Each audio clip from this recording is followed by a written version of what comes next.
भिंड जिले के ग्राम अज्जूपुरा के रहने वाले भाई ज्ञान सिंह जाटव के साथ जिस तरह का कृत्य बीते दिनों हुआ कि जबरन उन्हें गाड़ी के अंदर बैठा के ले जाया गया, उनको अगवा किया गया, उसके बाद उनके साथ गंभीर रूप से मारपीट की गई और उसके बाद बेहद विभत्स और भयावह कर देने वाली घटना उनके साथ घटित की गई कि उनको आज भी इस दौर में पेशाब तक चटा दिया गया।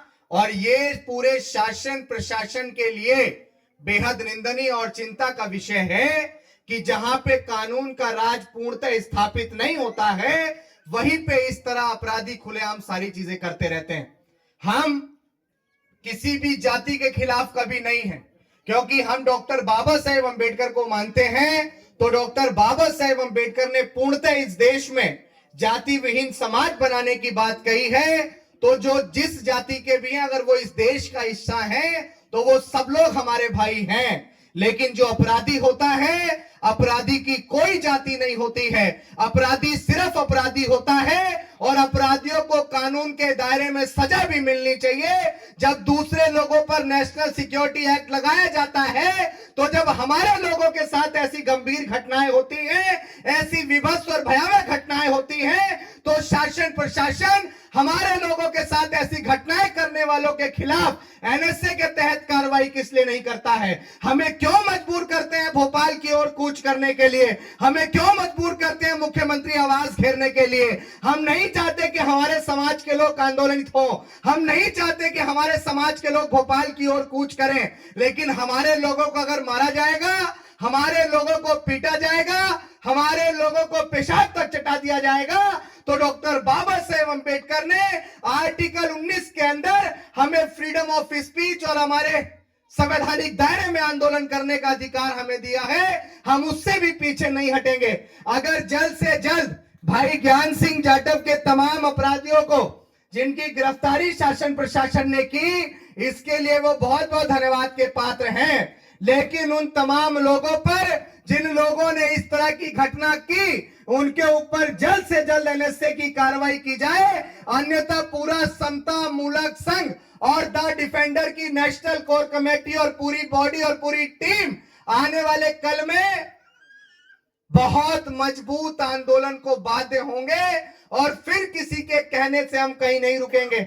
आज शासन प्रशासन और एसपी महोदय की बात को मानते हुए, क्योंकि हम तो सिर्फ पीड़ित परिवार से मुलाकात ही करने आए थे, लेकिन मध्य प्रदेश के अंदर जिस तरह की हवा चल रही है, ये देश डॉक्टर बाबा साहेब अंबेडकर के संविधान से चलेगा और डॉक्टर बाबा साहेब अंबेडकर के संविधान के अंतर्गत चलने वाले देश के अंदर हिंसा की कोई जगह नहीं है। शासन प्रशासन और कानून अगर अपना काम पूरी ईमानदारी से करेगा तो किसी की इतनी हैसियत नहीं है कि वो इस तरह की घटनाएं इस देश के अंदर, इस प्रदेश के अंदर घटित कर दे।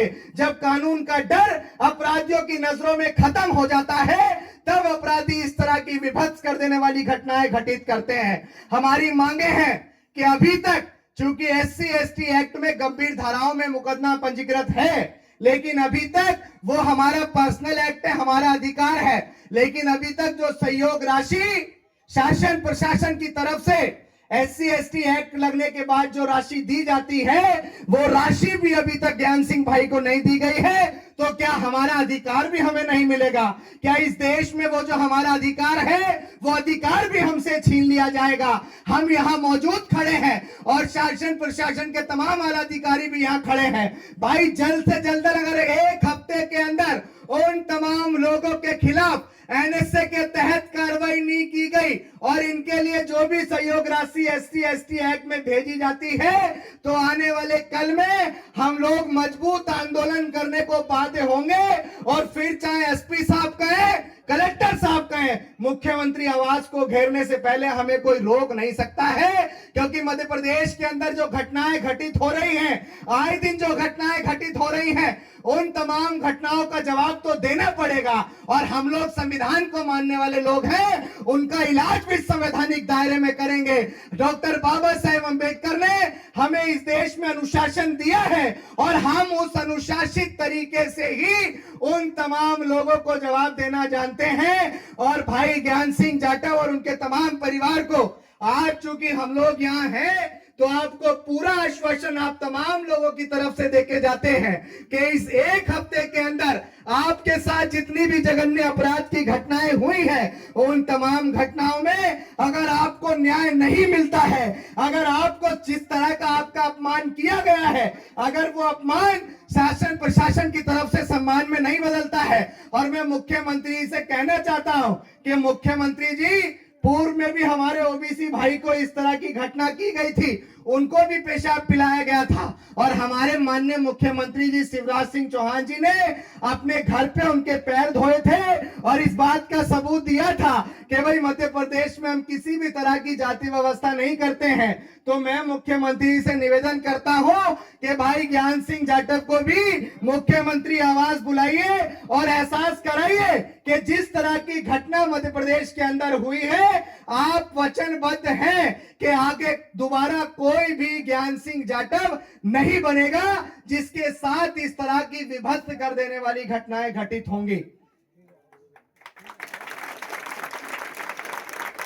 और मैं आपको यह भी कह देना चाहता हूं कि बहुत जल्द, क्योंकि आज जब हम ग्वालियर पहुंचे तो ग्वालियर पहुंचने के बाद इस बात का आभास हुआ, डॉक्टर बाबा साहेब अंबेडकर का संविधान हमारे लिए सर्वोपरि है या नहीं है? बताओ। अगर डॉक्टर बाबा साहेब अंबेडकर का संविधान नहीं होता तो क्या यहां बोलने की आजादी होती? और अगर संविधान नहीं होता तो उनको भी इतना बोलने की आजादी होती जो बोल रहे हैं? संविधान ने तो हाथ रोक रखे। सम्राट अशोक हम में से तो थे, लेकिन जब तक संविधान इस देश में है, जब तक हम सम्राट अशोक नहीं बनेंगे। हम लोगों को बाबा साहेब अंबेडकर ने पूर्णतः अनुशासन दिया है और अनुशासन के साथ रहेंगे। भाई रुपेश जी, आपकी पूरी जिम्मेदारी है, भाई आकाश राहुल जी और मध्य प्रदेश की पूरी टीम, आपकी ये जिम्मेदारी है कि आप इस तरह की घटनाएं अगर घटित होंगी, देशराज जाटव जी, अगर इस तरह की घटनाएं घटित होंगी तो संवैधानिक दायरे में एक्शन मोड में रहना है। ये देश हमारा है, हमारे महापुरुषों ने सींचा है, और अगर इस लोकतंत्र के अंदर कोई हिंसात्मक रवैया अपनाने की कोशिश करेगा तो हम लोग हिंसात्मक रवैया ना अपनाएंगे और ना किसी को अपनाने देंगे। इस बात का ख्याल आप लोग रखिएगा, ठीक है? बहुत बहुत धन्यवाद, बहुत बहुत आभार। और आप सभी लोग भाई ज्ञान सिंह जी के साथ पूरी मजबूती से डटे रहे, खड़े रहे। लेकिन आप नौजवान साथियों से भी कहूंगा कि दूसरे लोग संवैधानिक सीमाओं को पार करेंगे, लेकिन आप कभी भी संवैधानिक सीमाओं को पार नहीं करेंगे। हवा हमारे विपरीत चल रही है, उनका इलाज संवैधानिक दायरे में करेंगे। कानून इस देश का बहुत मजबूत है, याद रखिएगा, ठीक है? धन्यवाद।